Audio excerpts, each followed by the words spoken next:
Although Mr. Gradgrind did not take after Bluebeard, his room was quite a blue chamber in its abundance of blue books. Whatever they could prove, which is usually anything you like, they proved there, in an army constantly strengthening by the arrival of new recruits. In that charmed apartment, the most complicated social questions were cast up, got into exact totals, and finally settled if those concerned could only have been brought to know it.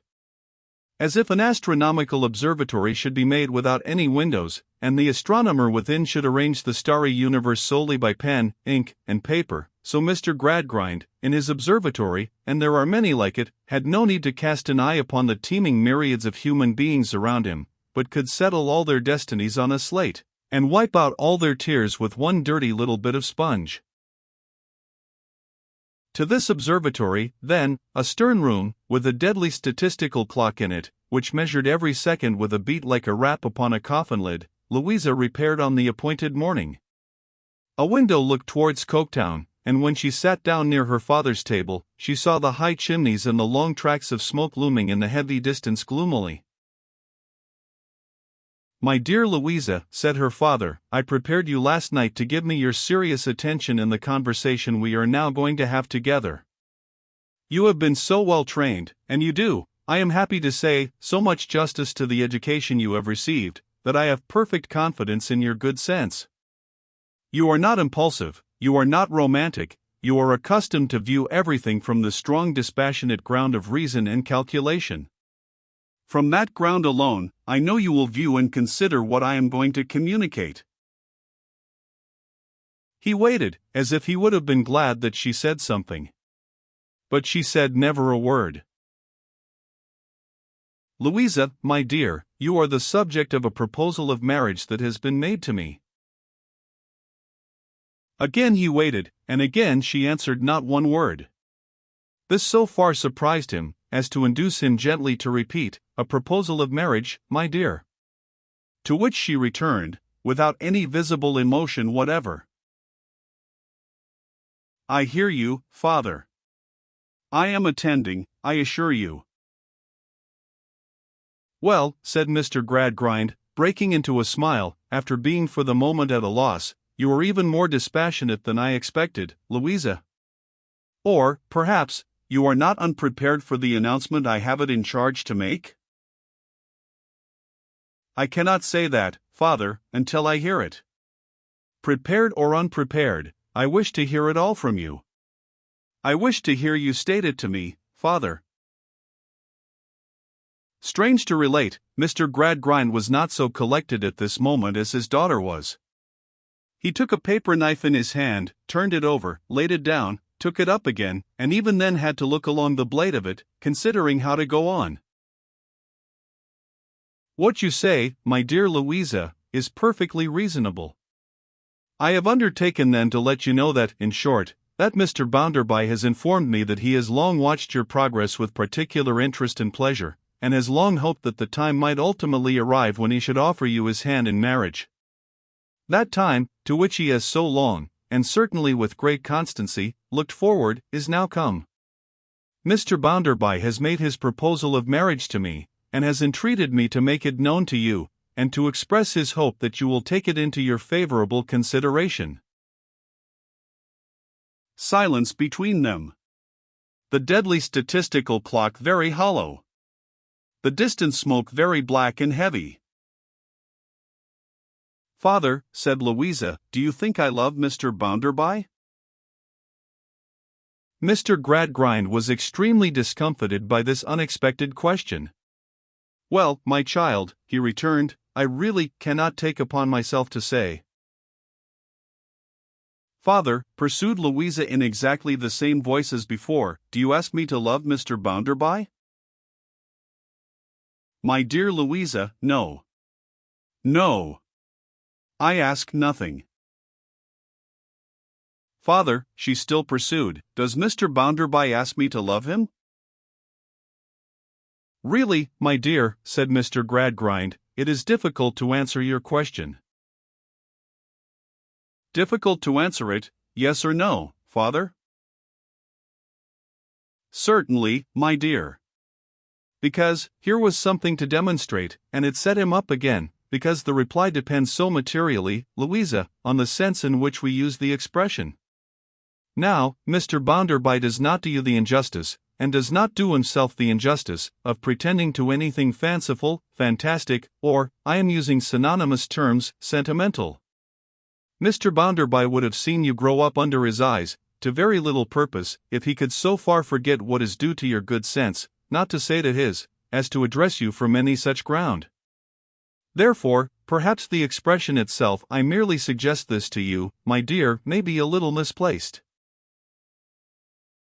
What would you advise me to use in its stead, father? Why, my dear Louisa, said Mr. Gradgrind, completely recovered by this time, I would advise you, since you ask me, to consider this question, as you have been accustomed to consider every other question, simply as one of tangible fact. The ignorant and the giddy may embarrass such subjects with irrelevant fancies, and other absurdities that have no existence, properly viewed really no existence, but it is no compliment to you to say that you know better. Now, what are the facts of this case? You are, we will say in round numbers, 20 years of age, Mr. Bounderby is, we will say in round numbers, 50. There is some disparity in your respective years, but in your means and positions there is none, on the contrary, there is a great suitability. Then the question arises, is this one disparity sufficient to operate as a bar to such a marriage? In considering this question, it is not unimportant to take into account the statistics of marriage, so far as they have yet been obtained, in England and Wales. I find, on reference to the figures, that a large proportion of these marriages are contracted between parties of very unequal ages, and that the elder of these contracting parties is, in rather more than 3/4 of these instances, the bridegroom. It is remarkable as showing the wide prevalence of this law, that among the natives of the British possessions in India, also in a considerable part of China, and among the Kalmucks of Tartary, the best means of computation yet furnished us by travelers, yield similar results. The disparity I have mentioned, therefore, almost ceases to be disparity, and, virtually, all but disappears. What do you recommend, father? Asked Louisa, her reserved composure not in the least affected by these gratifying results, that I should substitute for the term I used just now? For the misplaced expression? Louisa, returned her father, it appears to me that nothing can be plainer. Confining yourself rigidly to fact, the question of fact you state to yourself is, does Mr. Bounderby ask me to marry him? Yes, he does. The sole remaining question then is, shall I marry him? I think nothing can be plainer than that. Shall I marry him? Repeated Louisa, with great deliberation. Precisely. And it is satisfactory to me, as your father, my dear Louisa, to know that you do not come to the consideration of that question with the previous habits of mind, and habits of life, that belong to many young women. No, father, she returned, I do not. I now leave you to judge for yourself, said Mr. Gradgrind. I have stated the case, as such cases are usually stated among practical minds. I have stated it, as the case of your mother and myself was stated in its time. The rest, my dear Louisa, is for you to decide. From the beginning, she had sat looking at him fixedly. As he now leaned back in his chair, and bent his deep-set eyes upon her in his turn, perhaps he might have seen one wavering moment in her, when she was impelled to throw herself upon his breast, and give him the pent-up confidences of her heart. But, to see it, he must have overleaped at a bound the artificial barriers he had for many years been erecting, between himself and all those subtle essences of humanity which will elude the utmost cunning of algebra until the last trumpet ever to be sounded shall blow even algebra to wreck. The barriers were too many and too high for such a leap. With his unbending, utilitarian, matter-of-fact face, he hardened her again, and the moment shot away into the plumbless depths of the past, to mingle with all the lost opportunities that are drowned there. Removing her eyes from him, she sat so long looking silently towards the town, that he said, at length, "Are you consulting the chimneys of the Coketown works, Louisa? There seems to be nothing there but languid and monotonous smoke. Yet when the night comes, fire bursts out, father," she answered, turning quickly. "Of course I know that, Louisa. I do not see the application of the remark. To do him justice, he did not, at all." She passed it away with a slight motion of her hand, and concentrating her attention upon him again, said, "Father, I have often thought that life is very short." This was so distinctly one of his subjects that he interposed. "It is short, no doubt, my dear. Still, the average duration of human life is proved to have increased of late years. The calculations of various life assurance and annuity offices, among other figures which cannot go wrong, have established the fact. I speak of my own life, father." "Oh, indeed? Still," said Mr. Gradgrind, "I need not point out to you, Louisa, that it is governed by the laws which govern lives in the aggregate. While it lasts, I would wish to do the little I can, and the little I am fit for. What does it matter?" Mr. Gradgrind seemed rather at a loss to understand the last 4 words, replying, "How, matter? What matter, my dear?" "Mr. Bounderby," she went on in a steady, straight way, "without regarding this, asks me to marry him. The question I have to ask myself is, shall I marry him? That is so, father, is it not? You have told me so, father. Have you not?" "Certainly, my dear." "Let it be so. Since Mr. Bounderby likes to take me thus, I am satisfied to accept his proposal. Tell him, father, as soon as you please, that this was my answer. Repeat it, word for word, if you can, because I should wish him to know what I said." "It is quite right, my dear," retorted her father approvingly, "to be exact. I will observe your very proper request. Have you any wish in reference to the period of your marriage, my child?" "None, father. What does it matter?" Mr. Gradgrind had drawn his chair a little nearer to her, and taken her hand. But her repetition of these words seemed to strike with some little discord on his ear. He paused to look at her, and, still holding her hand, said, "Louisa, I have not considered it essential to ask you one question, because the possibility implied in it appeared to me to be too remote. But perhaps I ought to do so. You have never entertained in secret any other proposal?" "Father," she returned, almost scornfully, "what other proposal can have been made to me? Whom have I seen? Where have I been? What are my heart's experiences?" "My dear Louisa," returned Mr. Gradgrind, reassured and satisfied, "you correct me justly. I merely wished to discharge my duty." "What do I know, father," said Louisa in her quiet manner, "of tastes and fancies, of aspirations and affections, of all that part of my nature in which such light things might have been nourished? What escape have I had from problems that could be demonstrated, and realities that could be grasped?" As she said it, she unconsciously closed her hand, as if upon a solid object, and slowly opened it as though she were releasing dust or ash.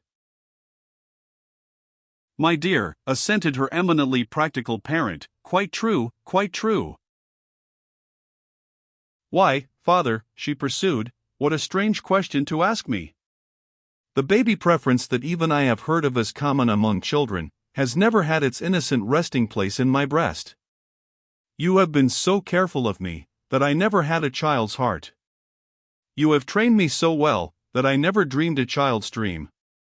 You have dealt so wisely with me, father, from my cradle to this hour, that I never had a child's belief or a child's fear."